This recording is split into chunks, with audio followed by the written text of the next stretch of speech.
Inca, everybody is welcome you.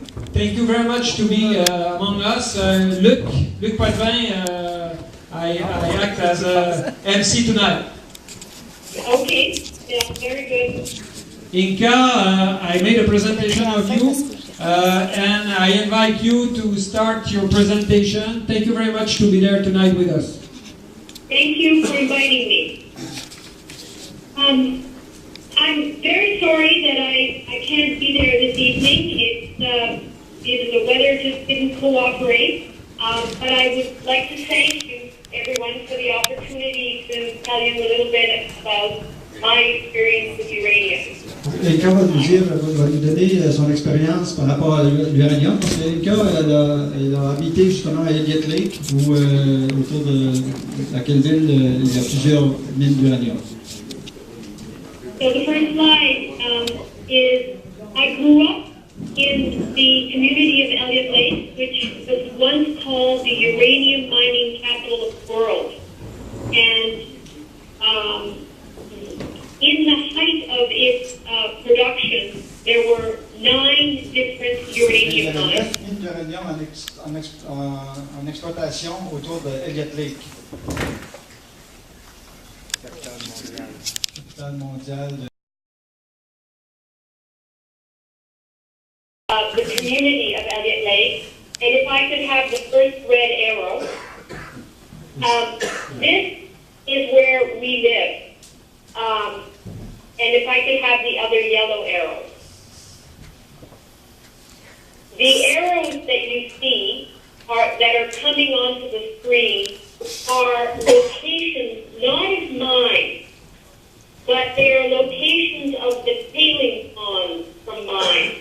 There are only 3 mines in this picture of the 9 that I talked about.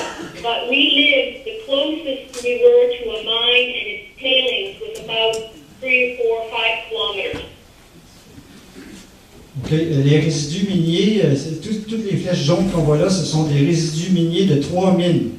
Et on peut voir que il y a des lacs tout autour de ça. Et ces résidus miniers-là, qui sont radioactifs, ont été laissés là suite à des travaux miniers. La flèche rouge qu'on voit là, c'est où habitait Inca, à environ 3,5 km, j'ai bien compris, de ces mines-là, la mine la plus proche. Tailing ponds are required, and a mine operation can have more than one tailing pond. The tailing pond is where, when the rock is taken out of the ground and it's milled and it's crushed and it's cleaned, the wastewater and the waste rock has to be deposited somewhere. And so all of those chaque mine a besoin de beaucoup d'eau, donc il y a des espèces de lagunes de résidus contaminés qui sont laissés après que les mines sont passées. Next slide.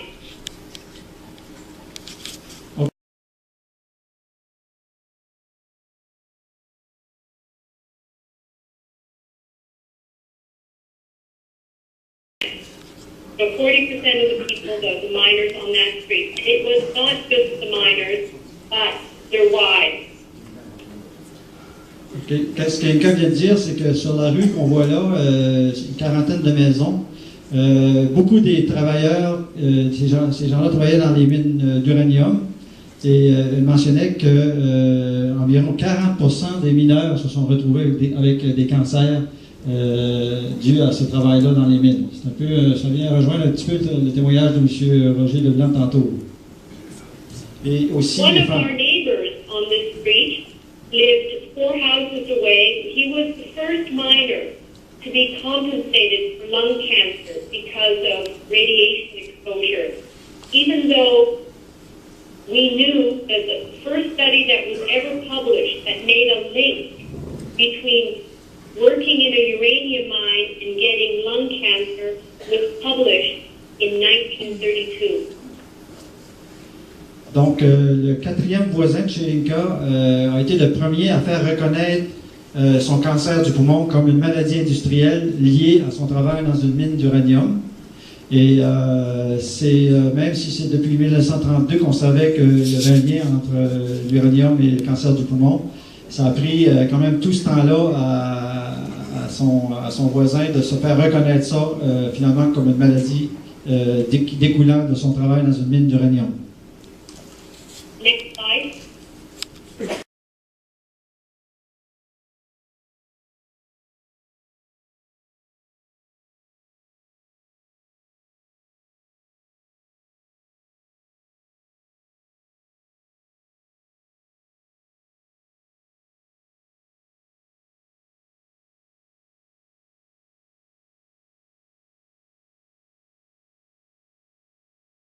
That was closest to our home.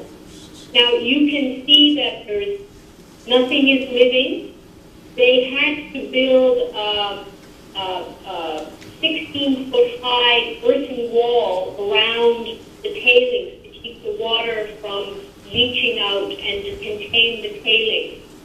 The picture on your right, the aerial photograph, is what that area looks like today. 40 years later, there's still nothing growing on those tailings ponds. Donc, elle explique que les résidus miniers, ça s'en va dans des espèces de grandes lagunes parce qu'il y a beaucoup d'eau. Et on a dû bâtir une espèce de mur d'environ 16 pieds de haut pour contenir ces déchets radioactifs-là. Et ça, c'était une photo prise dans les années 70. À droite, c'est une photo plus récente qui montre finalement qu'il n'y a rien qui pousse où on laisse des résidus miniers d'uranium.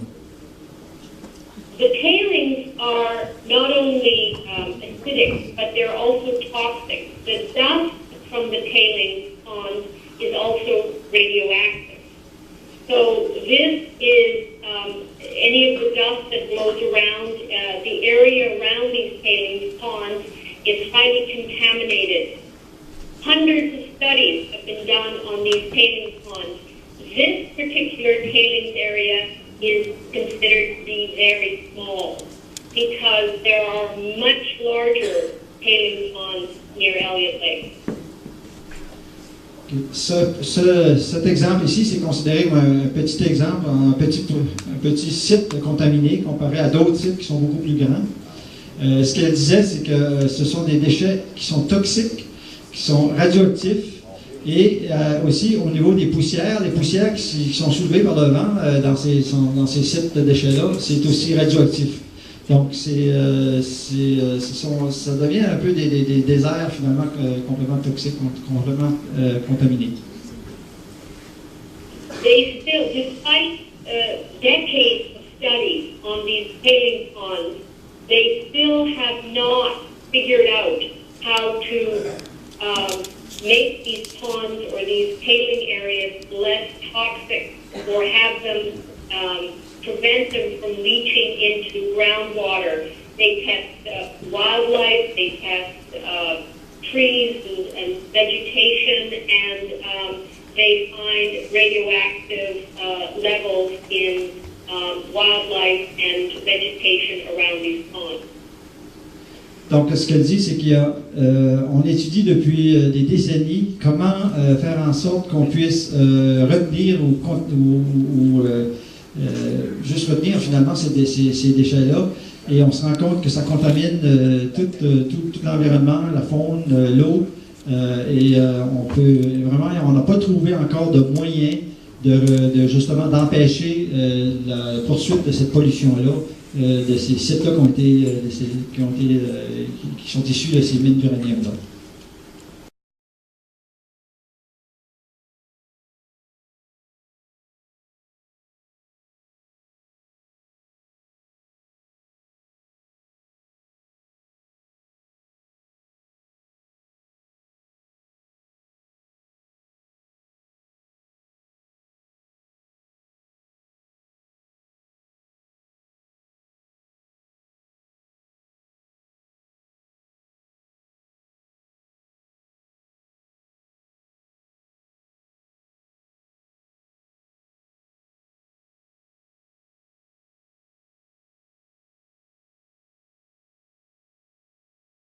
Lead or cadmium because it is radioactive.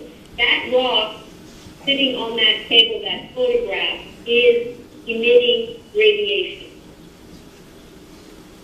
OK. So, la pierre qu'on voit là dans la photo, c'est une pierre qui émet de la radiation. If we keep rock in the ground, the uranium is relatively harmless, unless, of course, it leaches maybe into aquifers and it contaminates drinking water. But trapped in the ground, the rock is relatively harmless. We have the French translation of that on screen there now, Inca. Okay. What is also released from this rock is radioactive gas called radon. And radon gas can escape from to the surface through naturally occurring holes in the ground, or when you're drilling or exploring for uranium by drilling into the ground, these drill holes act as pipes or